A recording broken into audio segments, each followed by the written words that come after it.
Welcome to the Time for a Reset podcast, where we interview senior marketers on the big issues of the day and how they're dealing with those challenges in an ever-changing landscape. We deep dive into the latest trends, strategies and tactics that will help you stay ahead of the curve and stand out in a crowded marketplace. This episode is hosted by me, Nick King, Global Practices Lead at CVE. Let's get into it. I'd like to welcome Jasmine Dawson, who is Senior Vice President of Digital working within the Brands and Licensing division of BBC Studios. Jasmine leads on the global digital strategy, bringing the content and commercial arms together, with ultimate responsibility for driving audience and bottom line growth for BBC Studios' digital brands. She's led the digital team since 2019, and under her leadership, the team has grown the digital footprint and delivered an award-winning content strategy, increasing revenue by 54%. As mentioned, she's an award-winning digital specialist with awards from Cannes Lion, Adweek and the Shorties, and she has over 15 years experience in London and New York, both in-house and agency side, at brands such as Hulu, Revlon, Mars and AB InBev. It's a substantial experience driving digital transformation and developing brands' digital footprint, focusing on relevance, reach and revenues. So Jasmine, where we always start, if you were to hit reset on anything within the industry, what would it be? It's a great question and something that, you look at what could you do given the sort of competitive nature and where we find ourselves economically. If I could do one thing, it would be really focused around the medium hierarchy. I think there's a huge amount of competitiveness in the market and,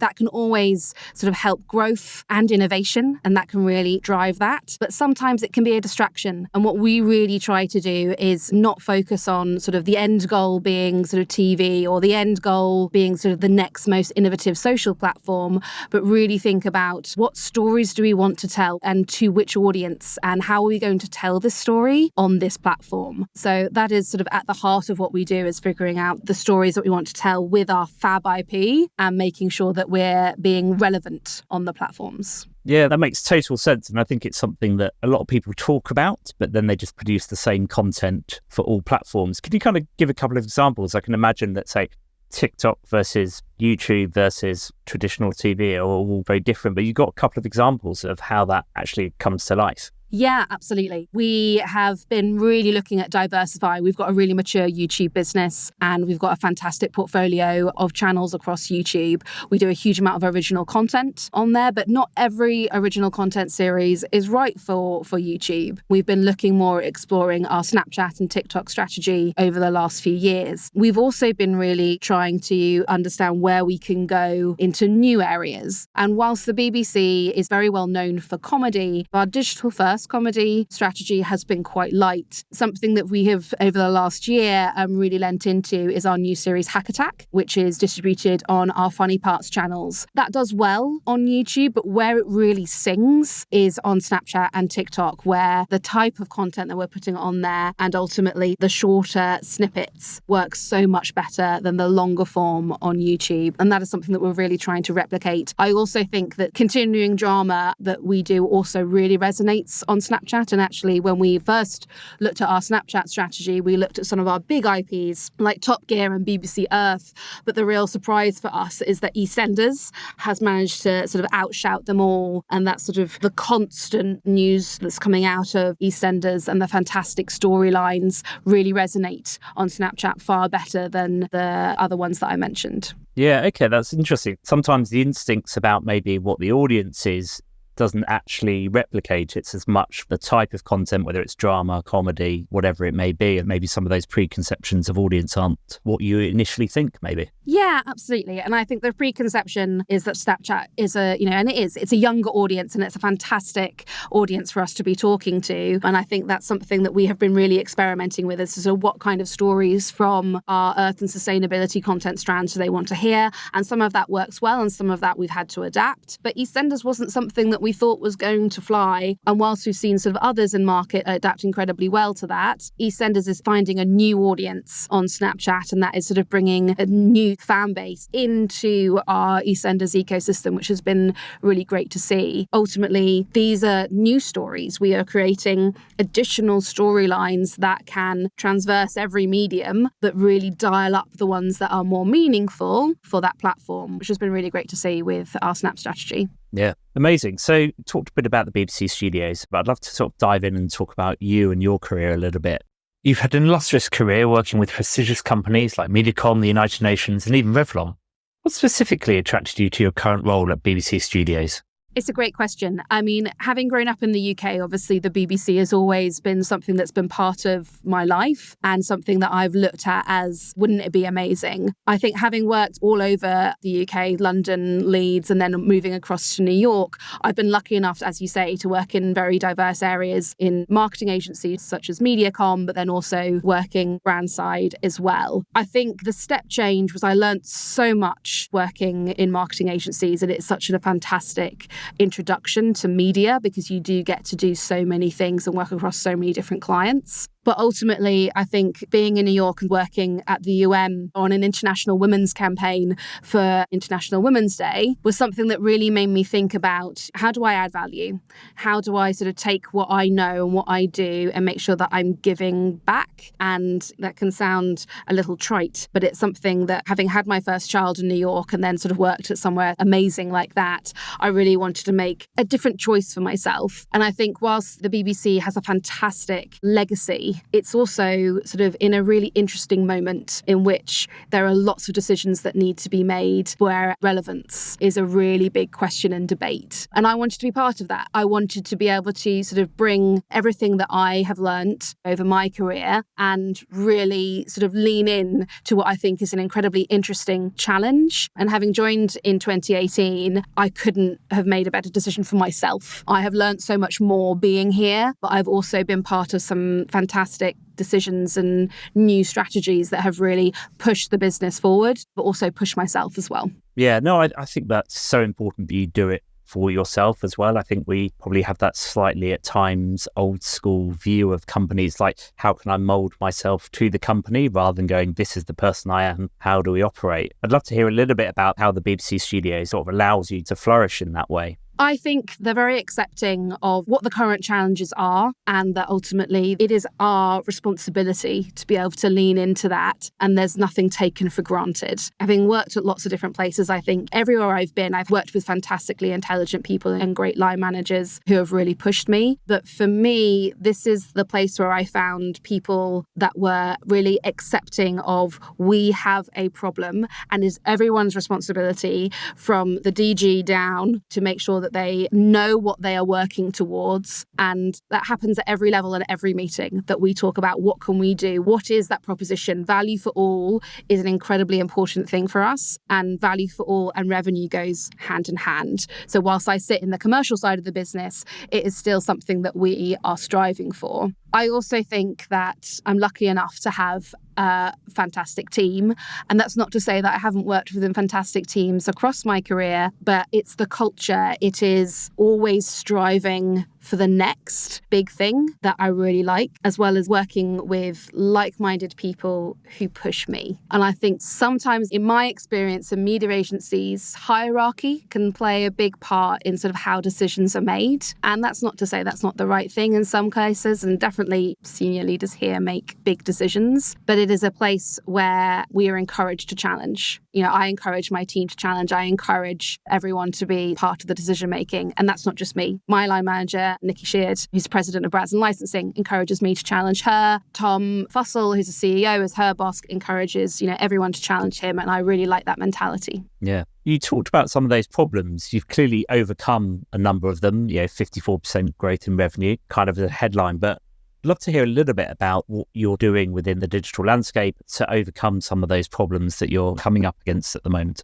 It's a great question, and I think also it talks to the global nature of what BBC Studios do. The problems in the UK are different to the problems in the US. And whilst listening to you talk about the stats, I sort of do go, oh, yeah, we have actually made a huge difference. I still see that we're climbing up the hill, but I couldn't be doing it without the fantastic team who are working incredibly hard and are pushing us up that hill, but we're not quite at the top yet. I think in terms of the challenges that we face in the UK, we've got a fantastic set of competitors that we are really being challenged by every day. But relevance is something that we are really, really tackling across every genre, across every IP, and making sure that we're relevant to the audiences on every platform, but also making sure that we are bringing that audience in, engaging with them. But then it's our job to also monetize that audience and monetize them in the most effective way. That is something that we're still looking at. We have great relationships with our partners such as YouTube and Snapchat, and we're always looking for new partnerships as well.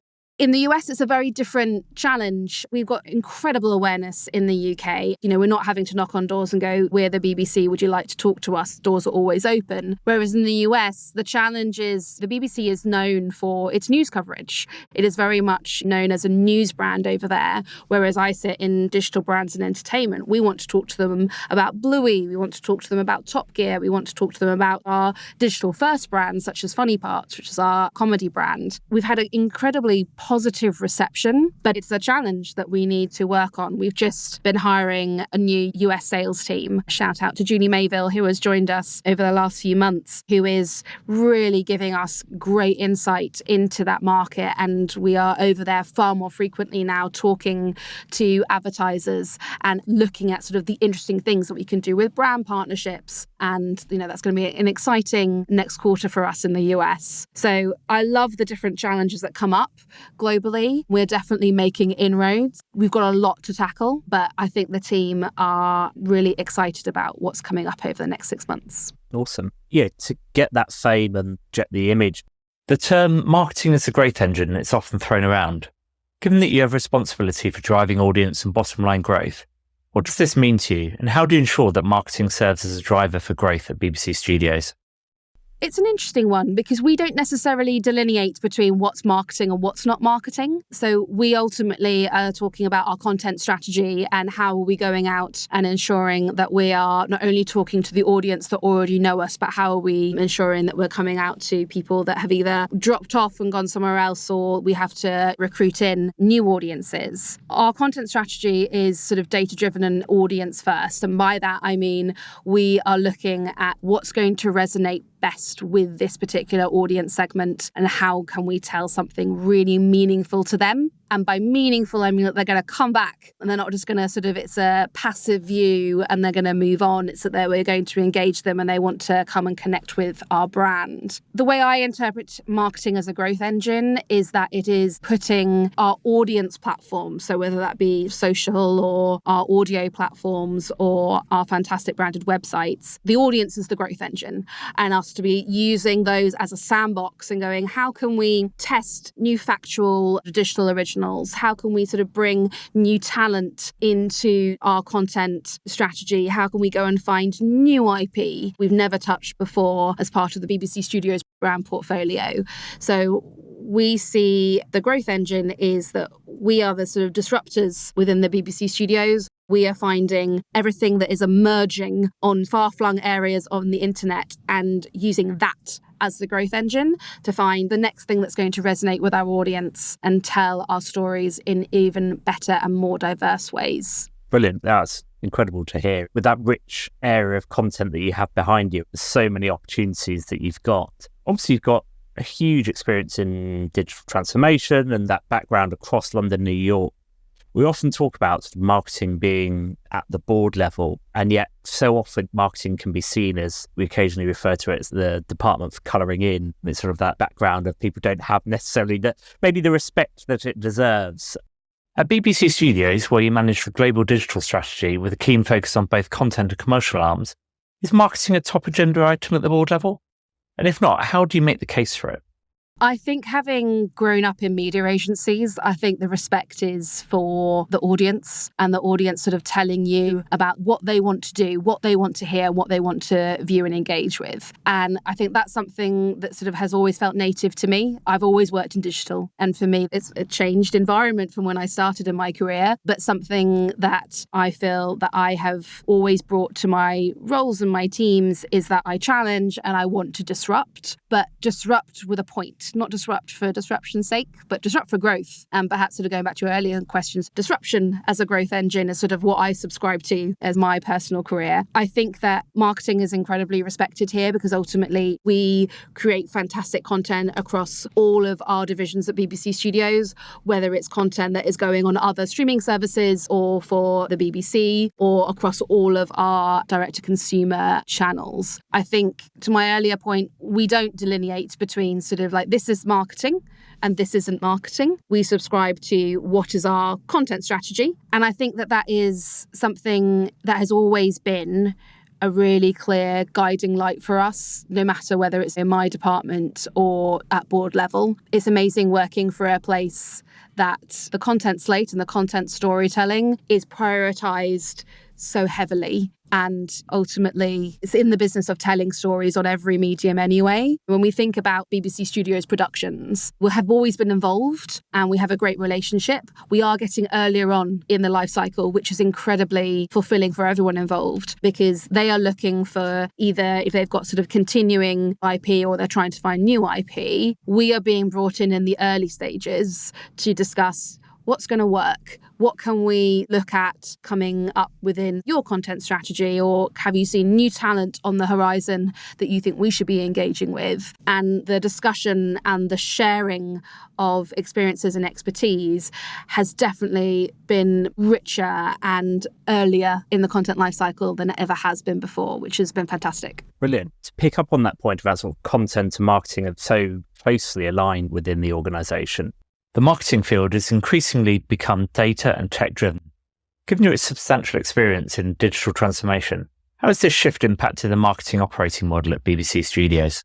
Yeah, the blending of art and science. I mean, that's always the conundrum, right? So the sort of what is the data telling you? But data can't tell you everything. We talk about a data-driven content strategy, and that's absolutely what we do. And we've got so many metrics at our fingertips, given that we sit in the digital division. We've really tried to prioritize metrics that we're looking at, because otherwise you can get lost in a sea of why is it not working, why is it working, and how do we sort of make sure that we lean into the right ones. I think that we have a fantastic production team within the digital team that are informed by data, and we look at watch time as a real key measure for us to make sure that people stay with us. You know, that passive view, a lot of times sort of those big view numbers can be really compelling to advertisers, but we are focusing more and more not just on video views but watch time, so that we're not just engaging someone for that first 3 seconds, we are keeping them with us and they're coming back and they are repeating that experience on a daily, weekly basis. I think that we also really want to understand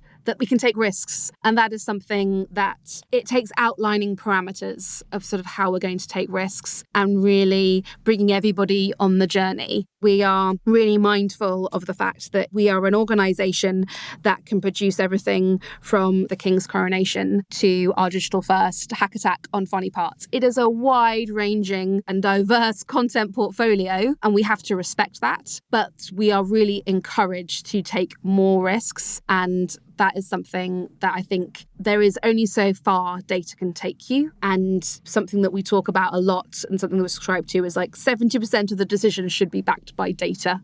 30% is going to have to be creative gut. And that is something that we talk about and make sure that we're not just sort of pumping out what we know works. And, you know, we do an awful lot of that, which is we do need to make sure that we hit our revenue targets. And we have done that in a phenomenal way. But the more risks that we take, the more we learn and the more that we're seen as relevant, which is obviously a key KPI for us as well.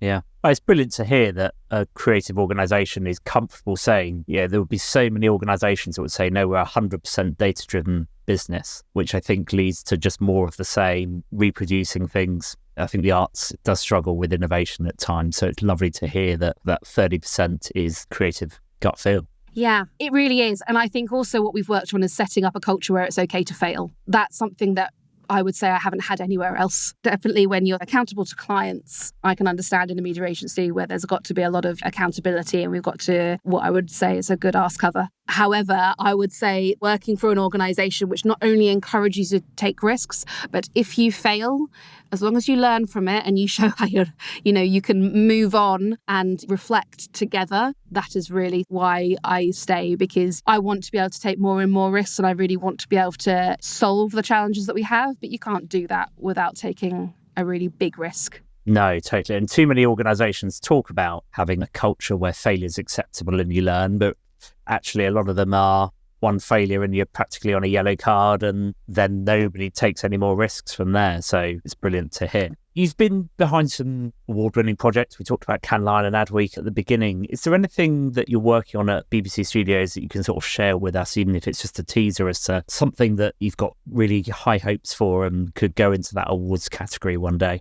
I mean, there are so many fantastic things, but I guess the thing that I would really want to focus on is Bluey. We have been astounded at what a breakaway hit Bluey has been globally, and also that it not only resonates with a preschool audience, but an adult audience, a young adult audience. We have been the fastest growing BBC brand on TikTok and one of the fastest children's brands on TikTok as well. And the stellar success that it has is absolutely down to taking that risk on something that is so beautifully written and so heartwarming, but also has multiple layers.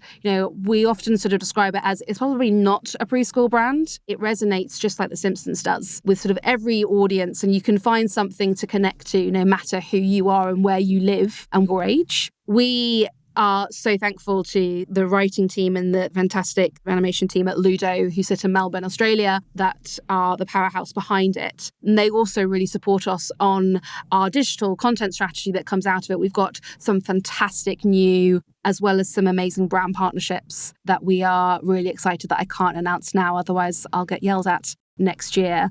So suffice to say, Bluey is on an absolute steamroll of success after success after success. And we're getting some great approaches from different advertisers and brands that want to be a part of this. But it's not the only thing that I would say that we think is coming out that's going to be award-winning.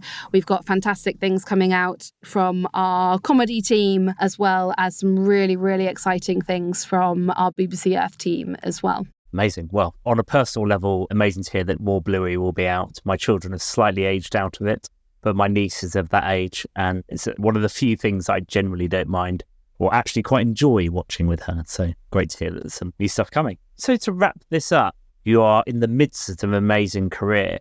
What's the one piece of advice that you give to people sort of embarking, in their early 20s into this industry, whether it's marketing or the creative sides? What's your one piece of advice that you give to them in what is a challenging market, should we say? I would say I tend to overanalyze everything. And that is probably sort of one of those things that is my Achilles heel, but also my super strength, because I'm always sort of very clear as to why I want to do something. But I have learnt over my years of experience that I have to trust my gut more. And my gut is actually far more compelling a choice than me overanalyzing something. But I would also say that sort of trusting your gut to move towards growth. I've made some really big, well, for me personally, some big moves over the years, deciding to move to New York and go somewhere where, I had to start not my career over again, but start my reputation over again, certainly. And then the move back, I've learned something along the way, but, do things that make you nervous, do things that my overanalytical brain will go,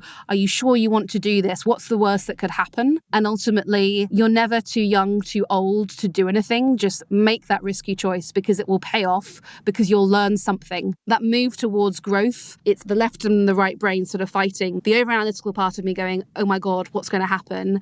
But I've always trusted that it will eventually work itself out because you're moving towards growth. And it has worked out for me. And I hope that I am midway through my career and that there's still lots more to come. Yeah, amazing. Thank you so much, Jasmine. It's been absolutely brilliant to speak to you. You too. And thank you so much for having me. Pleasure.